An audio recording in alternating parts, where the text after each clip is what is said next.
दुनिया के किसी देश में कोई भी मुस्लिम नेता मारा जाता है तो सबसे ज्यादा पीड़ा अगर किसी को होती है तो समाजवादी पार्टी के नेता को होती है।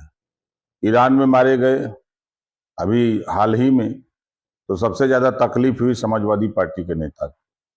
तो ये उनको तकलीफ उस बात की नहीं है, ये इस नाते विरोध करते हैं कि मुसलमानों को संदेश देते हैं कि हम आपके साथ हैं। ये संदेश देने के लिए वो करते हैं। और रही बात फिल्म का, देखिए जो डायरेक्टर फिल्म बनाता है, डायरेक्टर और एक्टर जो फिल्म बनाते हैं, फिल्म पास होती है, सेंसर बोर्ड होता है, पास होती है, उसके बाद भी अगर कोई पार्ट ऐसा है जिससे समाज में गलत मैसेज जा रहा है तो उसको भी काट के निकाला जाता है। और अतीक अहमद कौन दूध के धोए हुए थे? राजू पाल की हत्या दुनिया जानती है। सैकड़ों गरीबों को जो है जमीन कब्जा कर लेना, उजाड़ देना, मार देना, तो कोई नई बात थोड़े थी। जो मर गया उसकी चिंता सपाइयों को है।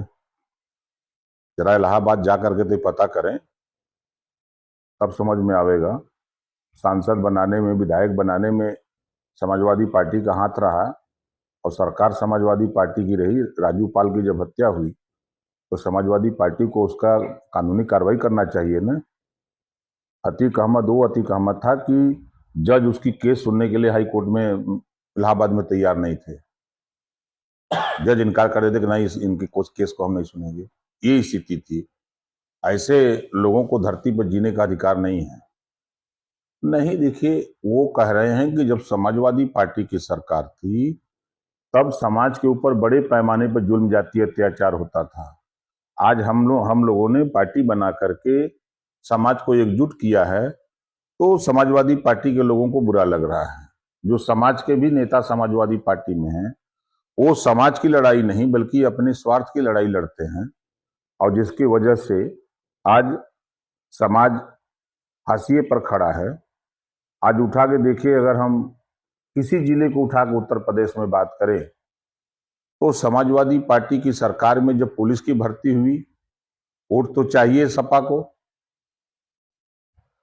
तभी उन्होंने निषाद बिंद केवट मल्ला के बेटे को सिपाही बनाने की कोशिश की, प्रजापति को बनाने की कोशिश की, गोंड को बनाने की कोशिश की, नाई को बनाने की कोशिश की। वोट तो चाहिए इनको। 20% मुसलमान वोट देता है। मुसलमान को भी जब बनाने की बात आती है तो कहते नहीं नहीं भाजपा खा जाएगी, मत ऐसा मत बनो, तुम लोग खाली हमको वोट दो। ये कह करके वोट लेते हैं। वोट के बाद तो फिर ये लोग उस समाज को छोड़ देते हैं। एक कैबिनेट मंत्री भी हैं और मतलब भाजपा सरकार में भी हैं। किस तरीके से बोलना क्या सवालिया निशान है? नहीं, ऐसा कुछ नहीं है, कोई सवालिया निशान नहीं है।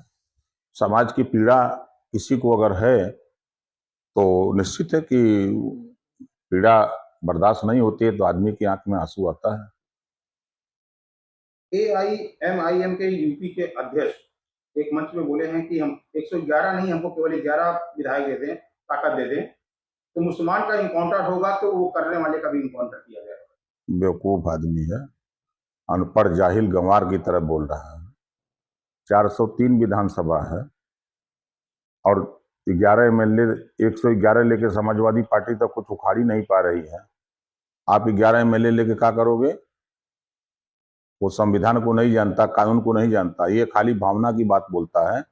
इसको चाहिए कि समाज में बेहतर शिक्षा कैसे हो, स्वास्थ्य कैसे हो, रोजगार कैसे मिले, नौकरी कैसे रहे, अमन चैन रहे, इसके विषय में इन लोगों को नहीं चिंता है। खाली चिंता है कि सपा की तरह भावना में बोल करके खाली समाज को गुमराह करना, समाज को गर्त में ले जाने का काम करते हैं।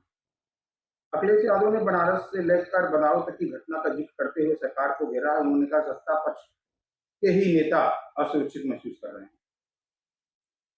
अखिलेश यादव बेचारे करीब 40 साल तक इतना खाली पढ़ते रहें और रटते रहें और सरकार के अच्छे कामों का विरोध करते रहें।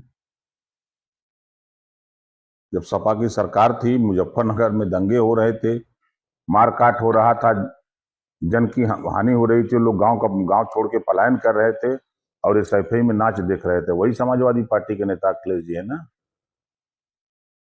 अखिलेश यादव ये भी कह रहे हैं कि जब दुनिया में युद्ध के हालात हैं तो भारत को विश्व गुरु बनकर मध्यस्थता करनी चाहिए। लेकिन खबर आ रही है कि पाकिस्तान की भूमिका निभा रहा है। क्या ये भारत मौका चूक रहा है? दुनिया के लोग कह रहे हैं कि भारत एक ऐसा देश है जो शांति का संदेश देता है, युद्ध नहीं चाहता कि कोई देश आपस में लड़े, युद्ध करे। हमेशा ये युद्ध विराम की बात करते हैं। अब अखिलेश जी को सिर्फ सरकार की बुराई के अलावा तो कुछ करना नहीं है। उन्होंने एकदम, और मजबूरी भी उनकी है, अगर सरकार के कामों की सराहना करने लगेंगे तो फिर उनको वोट कौन देगा? जब वोट मांगने जाएंगे तो जनता कहेगी ना कि जब वो मोदी जी अच्छा काम कर रहे हैं तो तुम क्यों वोट मांगने आए हो, उन्हीं के साथ हो जाओ। तो उनका कहना है कि पाकिस्तान में मध्यस्थता होने जा रही है। मतलब पाकिस्तान जो है वो उनसे संपर्क में है अखिलेश जी के। विपक्ष का आरोप ये भी है कि जिस पाकिस्तान पर हम अलग अलग करने की बात करते हैं, आज वो इराक और अमेरिका के बीच सुलह कर रहा है। क्या ये विदेश नीति हमारी कमजोर साबित हो रही है?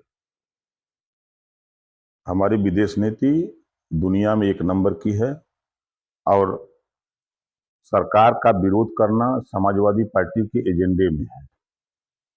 इस नाते वो विरोध करते हैं और विरोध करने का उन लोगों ने विपक्ष में होने वाले नेता ठेका ले रखे हैं। Every child is unique and deserves a school that truly understands their potential. At Bright Future Public School Sidholi, learning goes beyond textbooks.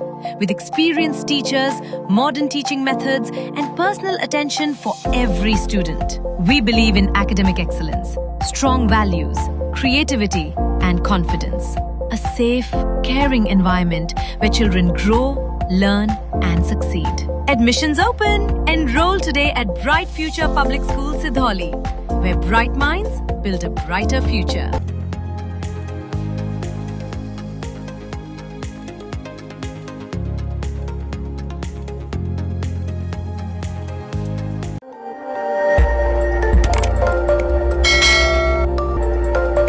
खबर आपकी, नजर हमारी।